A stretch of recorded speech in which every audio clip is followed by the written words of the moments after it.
8 اختصاصات لمجلس الشيوخ هتعرفك قد ايه له دور مهم. ناس كتير بتسأل هو مجلس الشيوخ ده له لازمة وليه ننتخب أعضاء؟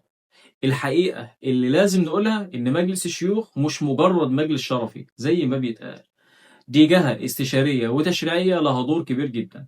لو الناس فهمته هتعرف إنها قدام فرصة مش لازم تفوتها. خليني أقول لك بشكل بسيط جدا على 8 اختصاصات أساسية لمجلس الشيوخ. 1. دراسة واقتراح تعديل مواد الدستور. 2. مراجعة مشروعات القوانين المحالة من مجلس النواب. 3. مناقشة المعاهدات والاتفاقات الدولية قبل التصديق عليها. 4. إبداء الرأي في الخطة العامة للتنمية الاقتصادية والاجتماعية. 5. مراجعة مشروعات القوانين المكملة للدستور. 6. بحث ما يحيله رئيس الجمهورية من موضوعات مهمة. 7. التعاون مع مجلس النواب في تطوير الحياة السياسية. 8. إبداء الرأي في مشروعات القوانين الخاصة بالحريات والحقوق العامة.